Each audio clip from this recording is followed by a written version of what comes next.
Welcome to the Halloween edition of This Week in Racing, our weekly roundup of the top racing headlines that you don't want to miss. Before we get into the Michael Jordan lawsuit, Australian Supercar Crash, and more, let's start with the costumes that everyone's wearing, because we'll see if anyone can even guess what they are.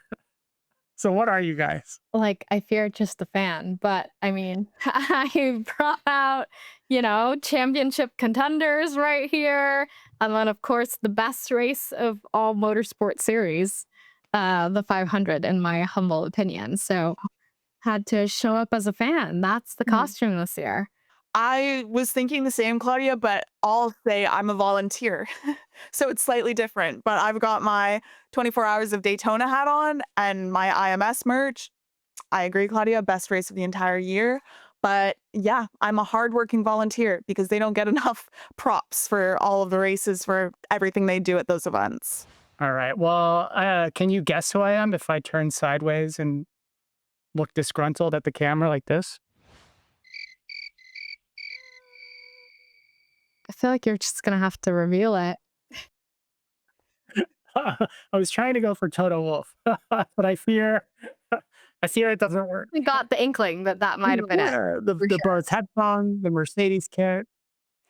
I pay lots of money to see Toto in a neon yellow shirt. That's not tailored so tight to his and body. not a button down.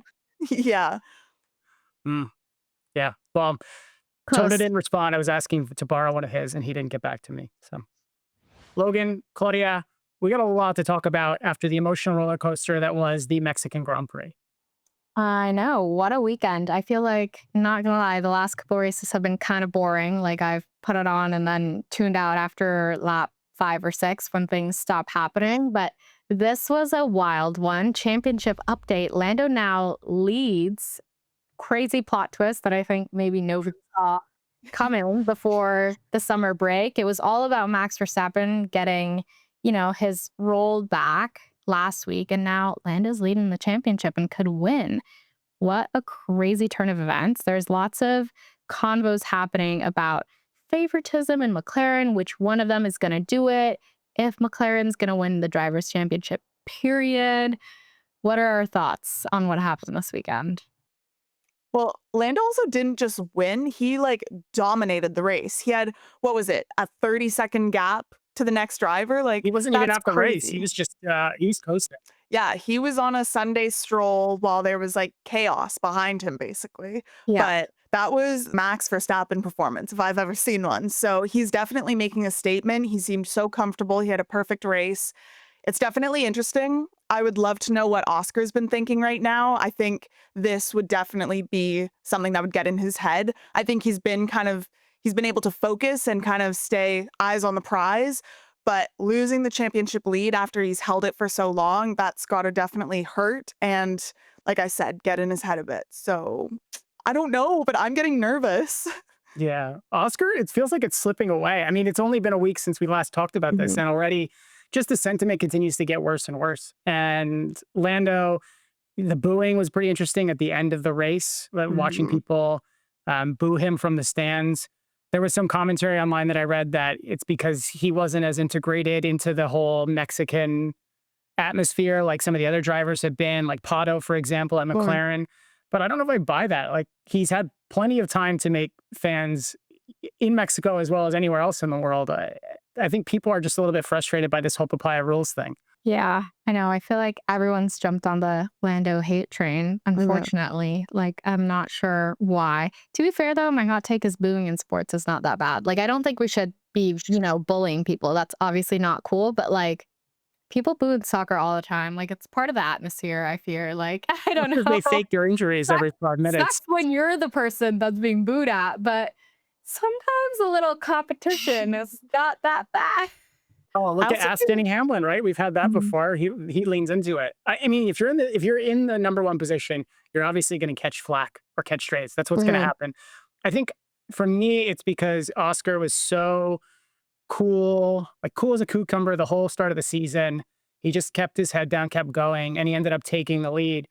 And then he's in this position where it seems like it's kind of falling apart. There's this question of favoritism. everyone's talked before about Zach Brown and him, loving Lando and being behind his guy. You see these mistakes with the pit stops and how it's costing them. I think people might be leaning into that aspect of it, and Lando is going to obviously take the bullet there. I feel like the camera direction was also a lot better. Like I know Carlos Sainz was pretty open about his frustrations with camera direction in the past couple races, where like the wags were being shown every 5 seconds, and like, we aren't really seeing what's happening for the fight for P12. Yeah. But, when nothing else is happening, that's what people want to see. And if you're just showing like random guests, which are great to see sometimes, it's just a bit of a bore. Yeah, agreed. And we got to give a shout out to Ollie as well. I mean, I can't believe he finished 4th in his Haas, and it was so cute. His post-race interview, he like saw his girlfriend crying, and so he started tearing up and getting emotional, and it just like really shows how much it meant to him and his family and everyone around him. And yeah, he deserved it so much, and he's definitely redeeming himself after we talked about how he could potentially get a race ban. And I guess that's not really off the plate yet, but that Ollie, doesn't it was change. great to see. I know. So it's very, very exciting to see that. Before we move on from Mexico, though, I just wanted to bring up one really scary incident that happened. So basically what had happened was the marshals were deployed, I guess you could say, to come out and clear debris after the incidents that happened at turn 1. But that order was rescinded after Liam Lawson pitted, because obviously he was going to come out in their way. Anyways, something was miscommunicated and the marshals were still on track. And you see this shot of Liam's car coming around and 2 guys running across. And it was just so scary because, like, thank goodness he's got great reflexes. Thank goodness he came out slowly and the marshals were running. And obviously they're wearing their high-vis stuff, so they're visible.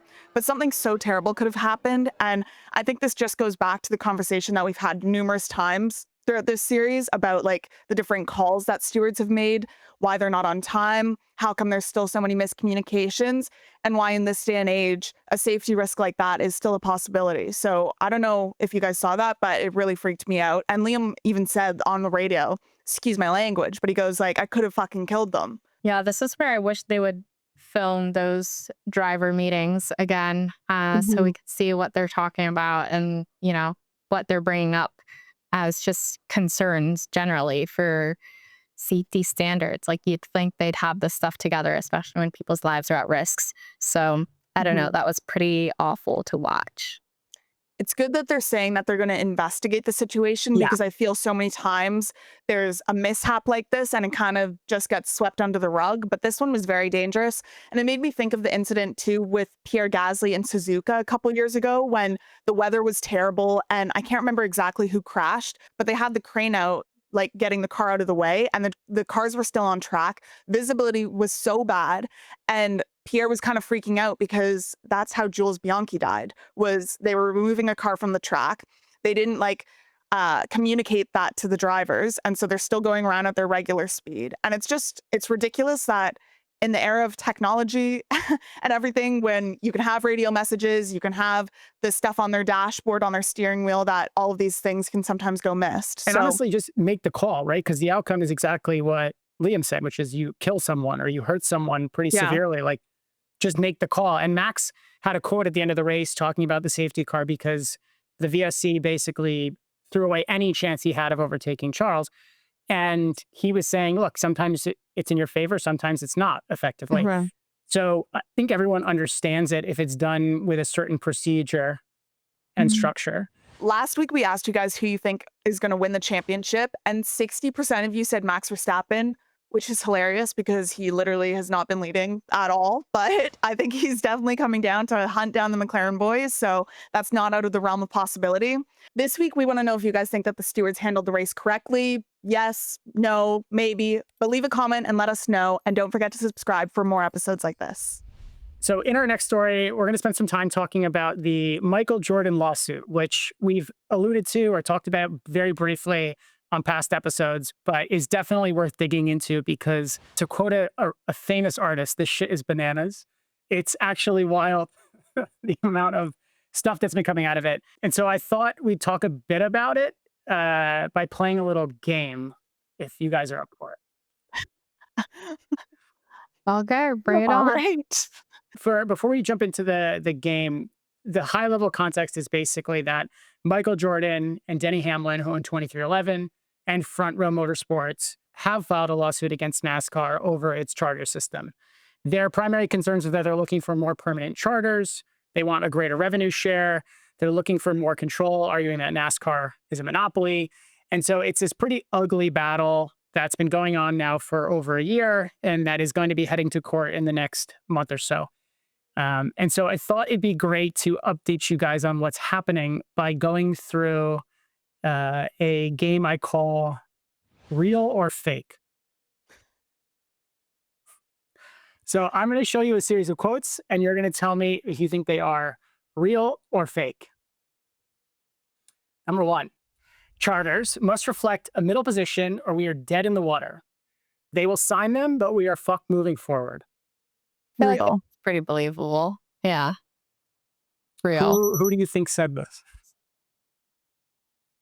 Denny. No, this one comes from Steve Phelps, who's the NASCAR commissioner, on how poor talks with the teams have been in recent times. All right, the next one. Blank the teams, dictatorship, motorsport, redneck, southern, tiny sport. I vote real. Yeah, like I feel like it's a little too niche to be fake. Fair enough. This one's also real. And this also comes from the NASCAR side. Steve O'Donnell, he was describing how an early version of the charter agreement would have been portrayed, arguing it would have taken NASCAR back to an earlier model and just sort of acknowledging that things here aren't great. And so it really paints a picture that nothing's good on that side of the equation. And then the last one is, I wish I knew what to do and what is the best investment path. Being in for the long haul and NASCAR CEO Jim France dying is probably the answer. I mean, unfortunately, like probably also real. I mean, maybe fake because dying is pretty intense, but like wouldn't put it past them. This one's also real.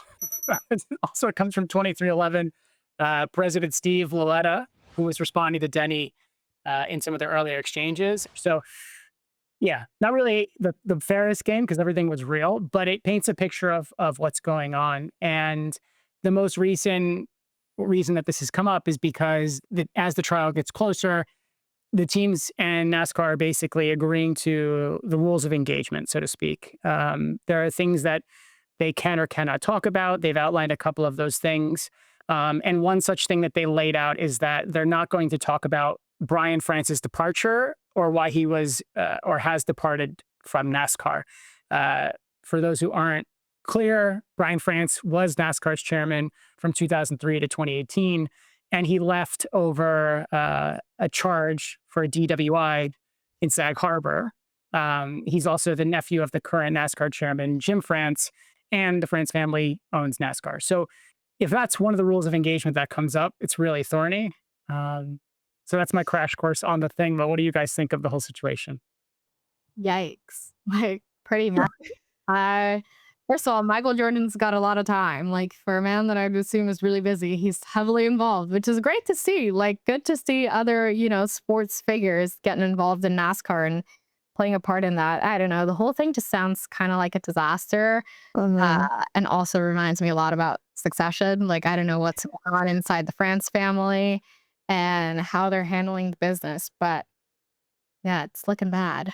It'll be interesting. I mean, in some ways it's exciting because it'll just have such a monumental shift on the sport that whatever decision comes out of it is obviously going to have lasting impact. And there's money to be made. There's people who are clearly invested in it. Michael Jordan had said he didn't want to just be playing golf. So clearly he's looking to spend his time on something. And this is one of those places. So people are invested in making something of it and having a brighter future for the sport that clearly needs help. Like viewership numbers have been declining, all of that. So change is needed. And, at the end of the day, sometimes these are good things as a catalyst for them. Before we get to the final story of this episode, let's touch on a few honorable mentions from this week. Number 1, Formula E and its preseason testing are underway. Preseason testing will last through October 30th, which is today when this episode drops. And round 1 will begin in Sao Paulo on December 6th. It's pretty wild to say this considering all the series are coming to an end. But hey, it's 5 o'clock somewhere. And also in the world of NASCAR, the championship contenders have been confirmed for the championship race this coming weekend in Phoenix. You have 4 drivers from each of the 3 series, Cup, Trucks, and Xfinity, who will all be competing to win their coveted championship in their respective series. On the NASCAR Cup Series side, you have effectively Joe Gibbs Racing versus Hendrick Motorsports. Denny is in it along with Kyle Larson. Kyle had the whole storyline at the Indy 500 this year, which didn't work in his favor in either way, but he's clearly still in it, at least on the Cup Series side. So good luck to all those 4 drivers there. And then the Xfinity side, it was interesting because Connor Zilch is in it despite breaking his collarbone earlier this year. We reported on that when it happened, when he was celebrating and fell off his car. Hey, it all worked out. He's in the running. So good luck to everyone this coming weekend. And if you are looking for some good action, it's great because there's a championship decision on the line Friday, Saturday, and Sunday. Before we get into our final story, make sure, like you said before, to subscribe and to comment on the video with anything you think we missed. And now let's move on to our final story, which was that 4 photographers were injured in a crash at a Supercars race down in Australia. The incident took place when Brody Kostecki crashed headfirst into a wall, or into a tire barrier at the race, and it injured 4 photographers who were standing behind the barrier. Now, the 3 of us have all been at races around the world, and we've been able to be trackside up against the barriers at ovals, at street courses, you name it.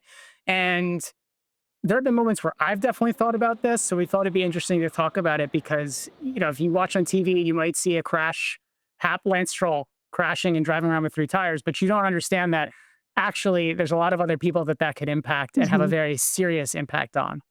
Yeah, pretty scary. Obviously, the photographers have to get as close as possible to the action. So there's only so much you could do without preventing like visibility and access to the shots. But it definitely is scary to see how these things can still happen. And I guess everybody that walks into these things knows what they're getting into. Like in all of our media passes, it's always said, you know, motorsports is dangerous and you could die. Like, even if you're not the one racing, just know.